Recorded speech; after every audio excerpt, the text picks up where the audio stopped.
প্রতিদিনের রান্নাবাড়া থেকে ছুটি পেয়ে একদিন যখন রান্নাবাড়া ছাড়াই যত খুশি তত খাওয়া যাবে, রিল্যাক্সে সময় কাটানো যাবে, তখন কি আর সুযোগটা হাতছাড়া করা যায়? তো এখন তো আমি আমার পছন্দের খাবারগুলো ইচ্ছা মতো খাবো। আর প্রথমেই পেয়েছি হাঁসের মাংস, আর এটা তো আমার খুবই খুবই ফেভারিট। আর এটার সাথে কোনো কম্প্রোমাইজ হবে না, অন্য কোনো খাবারের দিকে আমি তাকাবোই না। প্লেট ভরে হাঁসের মাংস নিয়ে নিলাম।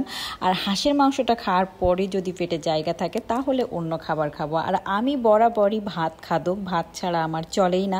কোনো রকম কোনো ফাস্টফুড খাবার খেয়ে আমি পেট ভরাতে চাই না, এই জন্য আমি 2 চামচ ভাত নিয়ে নিলাম। আমাদের বুফে লাঞ্চটা ছিল দুপুর 1টা থেকে। হাঁসের মাংস আর পোলাও খাওয়ার পরে আমি কিছুক্ষণ রেস্ট নিয়ে নিই, মানে ছবি ওটা, ভিডিও করা, ফটোশ্যুট করা, এগুলো করার পরে এবার কিছু ডিজার্ট আইটেম নিব। এটা অবশ্য আমার জন্য না, সারার জন্য নিচ্ছি। হ্যালো এভরিওয়ান, আসসালামু আলাইকুম। আশা করি সবাই ভালো আছো। আলহামদুলিল্লাহ আমরাও ভালো আছি। এতক্ষণে কিন্তু সবাই বুঝে গেছো আমরা বুফে ডিনারে আসছি। আর এটা হচ্ছে গুলশান ব্রাঞ্চ দ্য ক্যাফেরিও বুফে। আর এখানে তোমরা 1000 টাকায় 120 প্লাস আইটেম পেয়ে যাবা। যত খুশি তত খাইতে পারবা, যার যেটা ভালো লাগবে সেটাই খাইতে পারবা। তবে আমার মনে হয় না বুফেতে এসে কেউ সব আইটেমগুলো টেস্ট করতে পারে। বড় জোর 8-10টা আইটেম টেস্ট করা যায়, এর থেকে বেশি আমার মনে হয় না কেউ করতে পারে। তবে এর আগে আমি যে বুফে রেস্টুরেন্টে খেয়েছি সেই রেস্টুরেন্টের তুলনায় এখানকার খাবারের মান অনেক অনেক বেশি ডিলিশিয়াস, অনেক সুস্বাদু ছিল খাবারগুলো। এই জন্য আমি বেশ কয়েকটা আইটেমই এখানে খাইতে পেরেছি। প্রথমে তো আমি হাঁসের মাংস আর পোলাও খেয়েছি, তারপরে একটু রেস্ট নিয়ে কিছু ডেজার্ট আইটেম খেয়েছি, তারপরে কিন্তু খুব অল্প পরিমাণে কিছু ফাস্টফুডও খেয়েছি। আমার পছন্দের অনেক মজাদার মজাদার খাবার এখানে ছিল, কিন্তু এত অল্প সময়ে এত খাবার কিভাবে খাবো। এখন আমি আমার পছন্দের কিছু ডেজার্ট আইটেম নিয়ে নিচ্ছি, এটা আমার জন্য। খাবার অপচয় করা এটা একদমই আমার পছন্দ না, আমি কখনোই খাবার অপচয় করতে চাই না। এত অল্প পরিমাণে সব কিছু নিচ্ছি, তারপরও যেন খেতে পারছি না, কারণ আসলে পেট ভরে ফেলেছে আগে হাঁসের মাংস খেয়ে। এত অল্প পরিমাণে নিয়েও এখান থেকেও কিছু খাবার বেঁচে ছিল, আমার খুবই খুবই খারাপ লাগছিল। আসলে খাবার অপচয় করাটা এটা আমার একদমই ভালো লাগে না। আমার বাসাতে হোক আর যেখানেই হোক, আমার কোনো খাবার অপচয় হলে সেটা শুধু বারবার এটাই মনে আসে যে কত মানুষ না খেয়ে আছে আর আমরা খাবার অপচয় করছি।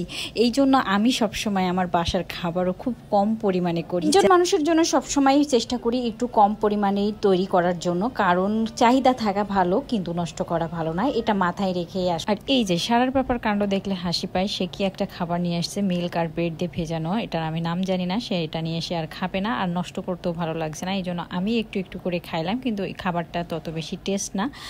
তো যাই হোক, একটু একটু করে শেষ করলাম। আর এখানে তারা পাপা মেয়ে খুব মজা করে আইসক্রিম খাচ্ছে, সারা নিজেও খাচ্ছে, তার পাপাকেও খাইয়ে দিচ্ছে। আমাকে কিন্তু একবারের জন্য খাইয়ে দিইনি, শুধু পাপাকেই খাইয়ে দিচ্ছে। সে তার পাপা ছাড়া কিছুই বোঝে না। সে বাসায় যখন থাকে, বাসায় কোনো খাবার তাকে তৈরি করে দিলে একটু খায় আর একটু রেখে দেয় তার পাপার জন্য, পাপা এসে খাবে, কিন্তু আমাকে একবারের জন্যও দিবে না। তো যাই হোক, খাওয়া দাওয়া শেষ করে একটু রেস্ট নিই। এবার ঘুরে ঘুরে দেখব আসলে কি কি খাবারের আইটেম এখানে আছে, তোমাদের সাথে করে নিয়েই দেখব। তো এখানে আমি সবগুলো খাবার আইটেমই এক এক করে দেখছিলাম, আর খুব ভালো করে ঘুরে ঘুরে রেস্টুরেন্টটাও একটু দেখছিলাম। রেস্টুরেন্টটা সিম্পলের মধ্যে কিন্তু বেশ পরিপাটি করেই সাজানো।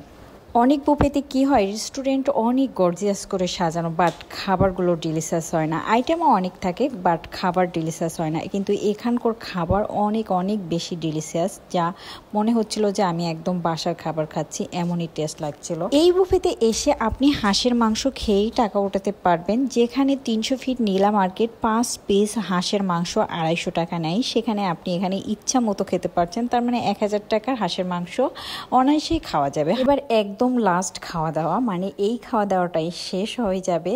আর তো আমি একটু সাদা ভাত আর কয়েক পিস হাঁসের মাংস আবারও নিয়ে নিচ্ছি। হাঁসের মাংসের লোভটা যেন কোনোভাবেই সামলাতে পারছি না। আর বুফেতে এসে আমি বিফও খাইনি, চিকেনও খাইনি। তো লাস্ট পর্যায়ে এসে এটাই ভাবলাম যে 2 পিস বিফ নিয়ে খেয়ে দেখবো টেস্টটা কেমন হয়। তো বিফ নিয়ে খেয়ে দেখি যে এটা কুক হইতে 10 মিনিটের মতো সময় লাগতো, তার আগেই তারা এটা পরিবেশন করে ফেলছে। এই জন্য বিফটা শক্ত ছিল, আর শক্ত মাংস আমি খেতে পারি না, এই জন্য এটা একেবারে স্কিপ করে গেছি। তবে বুফেতে এসে কিন্তু সবাই সব থেকে বেশি খায় বিফ, আর আমি সেখানে উল্টোটা করেছি। তো পছন্দের খাবারগুলো তৃপ্তি সহকারে খেয়েছি, এটাই অনেক। আজকে এই পর্যন্তই। সবাই ভালো থাকবে, সুস্থ থাকবে।